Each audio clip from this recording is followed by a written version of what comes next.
খাওয়ার কথা বলতে গিয়ে মনে এসে গেল, আপনারা গোপাল ভাঁড়ের নাম শুনেছেন প্রত্যেকে। কৃষ্ণচন্দ্রের ওই রঙ্গরসকত্ব সভা কবিতে গোপাল ভাঁড়। তাই গোপাল ভাঁড় মিষ্টির দোকানের কাজ দিয়ে চলে যায়, মালিক বসে থাকে রোজ। মালিককে গিয়ে বলে একটা মিষ্টি হবে নি, ফ্রিতে খাবো ফ্রিতে। মালিক বলে আজ নগদ কাল ধার। ও কালকে আবার গিয়ে বলছে মিষ্টি হবে নি, মালিক বলে কি বলেছিল আজ নগদ কাল ধার। আবার পরের দিনটা মিষ্টি হবে নি, বলে আজ নগদ কাল ধার। তো জীবনে পাবেনি ও জানে। একদিনকে রাজসভা থেকে বাড়ি যাচ্ছে, আর ওই সময় লক্ষ্য করছে মালিক নেই, মালিকের ছোট্ট ছেলে ও বসে আছে। আস্তে আস্তে করে গিয়ে বলছে এই খোকা, এই তো বাবা কোথায়? বলে বাবা তো ভেতর ঘরে ভাত খেতে বসেছে। বলে দে এক হাঁড়ি মিষ্টি দে। নিয়ে তো টপ টপ করে খাচ্ছে। সঙ্গে সঙ্গে ওর বাবা ভেতর থেকে ডাক দিয়ে বলছে এই কে রে? ছেলেটা বলছে কি বল, বাবা যে ডাকছে। গোপাল ভাঁড় শিখিয়ে দিচ্ছে তোর বাপকে গিয়ে বল মাছি এসে মিষ্টি খেয়ে যাচ্ছে। ওর বাবাকে গিয়ে বলছে বাবা মাছি এসে মিষ্টি খেয়ে যাচ্ছে। ওর বাবা বলে খা খা, মাছি আর কি খাবে?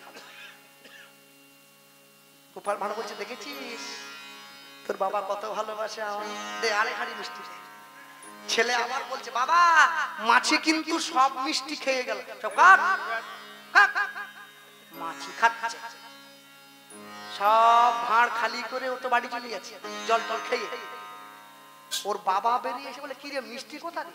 বলে মাছিতে খেয়ে চলে গেল। বাবা বলছে মাছিতে এত মিষ্টি খেয়ে গেল? বলে একটা মানুষ মাছি। বলে আগে তো বলবি। বুদ্ধি যদি না থাকে ভাই তোমার জীবনে সমস্যা পড়ে যেতে হবে বড়। রাজা খুঁজতে বেরিয়ে পড়েছে, কখনো উত্তরে কখনো দক্ষিণে।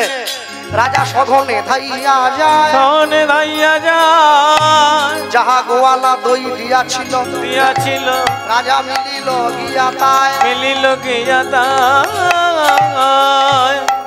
যেখানে বাঘের ভয় সেখানে দুপুর হয়, মানে সন্ধে হয় আর কি। যেই গোয়ালা রাজা মশাইকে দেখতে পেয়েছে দূর থেকে ডাকছে এই যে ও মহারাজ। ছুটে গিয়েছে, কি হয়েছে? এখন ডাকিসনি, খুব ব্যস্ত আছি বাবা, খুব ব্যস্ত। না না ব্যস্ত থাকুন ক্ষতি নেই, চট করে আমার 80 কিলো দইয়ের দাম দিয়ে দেন। রাজা বলে 80 কিলো দই? কি আমার সাধ্য হয়েছিল? এখন তো দই উঠে গেছে, আইসক্রিম। বিয়ে বাড়িতে আইসক্রিম, সাধ্য বাড়িতে আইসক্রিম। আমি মায়েদেরকে কি বলবো জানেন তো, ছেলে মেয়েরা যখন পরীক্ষা দিতে যাবে না স্কুলে, ফাইনাল পরীক্ষা, আইসক্রিমের ফোঁটা দিয়ে পাঠাবেন। তখন দইয়ের ফোঁটা দেয়, তখন আইসক্রিম চলবে। শুভ কাজে দইয়ের ফোঁটা, খাবার বেলা আইসক্রিম। দই না হলে অনুষ্ঠান সম্পূর্ণ হয় না। দই হচ্ছে শুভ, গাভীর দুগ্ধ থেকে তৈরি। ভক্তমণ্ডলী মায়েরা দাঁড়িয়েছে, আর দাঁড়ালো। যেই বলেছে আমার সাধ্যে লাগলো নাকি, গোয়ালা তো ভয় পেয়ে গেছে। বলছে না না রাজামশাই রাগ করবেন না, আপনার ছেলে ছেলে মানে বিয়ে করেছে, ছেলে ছেলে আসবে মানে বললো যে আপনার ছেলে। মুখ দেখো, আমার ছেলে বলে যে বলবো দই দিয়ে দেবে, সোজা আর কি। যেই এ কথা বলেছে, হ্যাঁ আমার সঙ্গে এরকম হয়েছে। আমার জ্বর হয়েছিল গত সিজনে, গান ছিল আপনাদের উস্তির দিকে। আমি কমিটিকে বললাম দাদা আমি যেতে পারবো না, আমাকে এবারটা ছেড়ে দেন না। ওইটা মলয়া হরিবাসরে গান ছিল, দাদা আমাকে ছেড়ে দেন। কমিটি বলে দাদা অ্যাম্বুলেন্সে করে হলেও আসতে হবে, আপনি শুয়ে থাকবেন টাকা দিয়ে দেবো বাড়ি চলে যাবেন, না যদি আসেন পিঠের ছাল থাকবেনি, গ্রামের লোক ছাল ছাড়িয়ে নেবে। কেন? বলে হ্যান্ডবিলে লিখে দিয়েছি গোপাল কৃষ্ণ পাল, পশ্চিম মেদিনীপুর। এবার যদি আপনি না আসেন ওরা একটা কথাই বলবে, তোরা বাইনাই করিস নি, মিছিমিছি লিখেছিস, মার খাবি। আপনি চলে আসুন, গান করতে পারবেন নি, শুয়ে থাকবেন, গ্রামের মা বোনেরা দেখে নেবে যে সত্যি সত্যি শুয়ে রয়েছে, টাকা দিয়ে দেবো, চলে যাবেন বাড়ি। রিপ্পা ভক্তমণ্ডলী ভক্তিমতী মায়েরা। রাজা বলে এই আমার ছেলে বলে যে বললো, দেখতে কেমন ছিল? নীল রং গায়ের ছিল, গায়ের ছিল। এইবার এবারে বলছে নীল একটা ধুতি পরেছিল, ধুতি পরেছিল, মাথায় ময়ূর পাকা ছিল, পাকা ছিল, গায়ে সোনার গয়না ছিল, গয়না ছিল, তার হাতে একটা বাঁশি ছিল, বাঁশি ছিল, আর মুখে মধুর হাসি ছিল, হাসি ছিল। সেই হাসিতে সে ভুবন ভোলাইল, ভুবন ভোলাইল। সেই পরিচয় দিয়েছে গোয়ালা ছুটে গিয়ে, রাজামশাই ছুটে গিয়ে গোয়ালাকে বুকে জড়িয়ে ধরল। গোয়ালা হে, গোয়ালা হে, আজকে তোমার কাছে এসে যে দই খেয়েছে তোমার পরম সৌভাগ্য। সে শুধু তো আমার ছেলে নয়, যে ডাকে সে তো তার ঘরেই যায়। এসো আমার সঙ্গে এসো।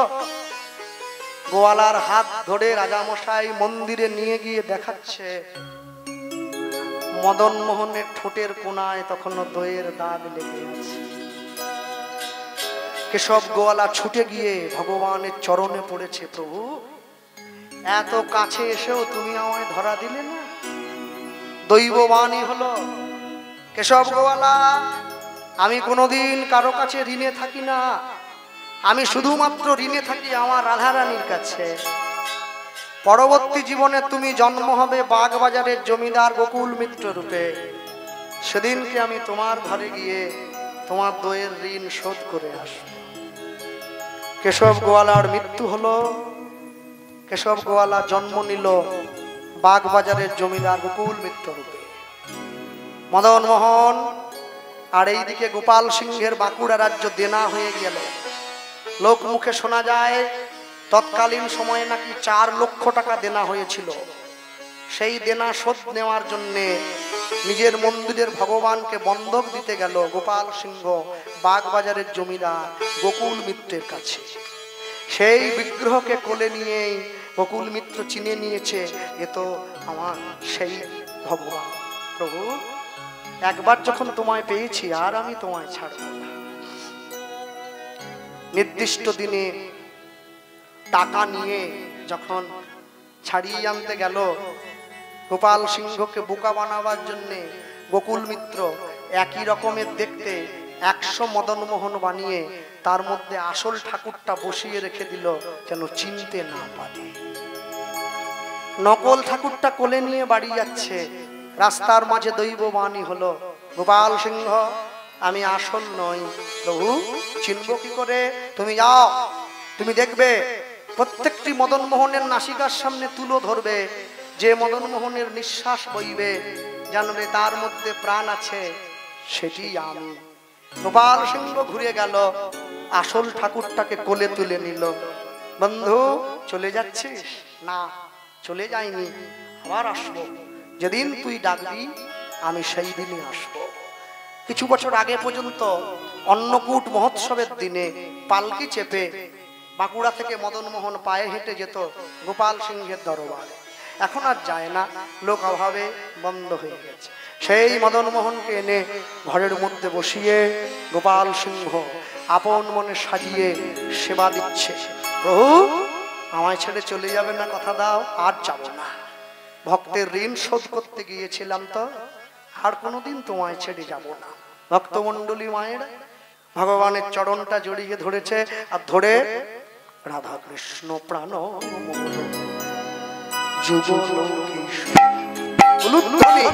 রাধা কৃষ্ণ প্রাণ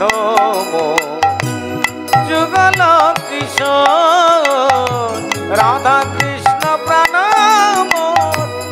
যুগল কিশোর। জীবনে মরণে গতি,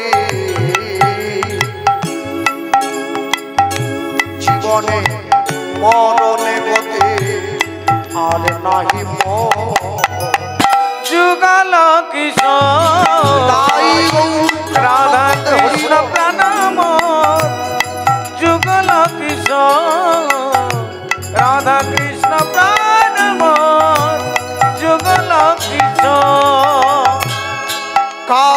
কালিন্দীর কুলে গেলে কদমের বন রতন বেদির পরে বসাইব দুজন কালিন্দীর কুলে গেলে কদমের বন রতন বেদির পরে বসাইব দুজন আমরা শ্যামবরী অঙ্গে দিব চুয়া চন্দনের গন্ধ চামর ধুলার সোনা হেরব মুখ চন্দ আমরা শ্যামবরী শ্যামবরী শ্যামবরী অঙ্গে দিব চুয়া চন্দনের গন্ধ চামর ধুলার সোনা হেরব মুখ চন্দ কাঁথিয়া মালতীর মালা কাঁদিয়া মালতীর মালা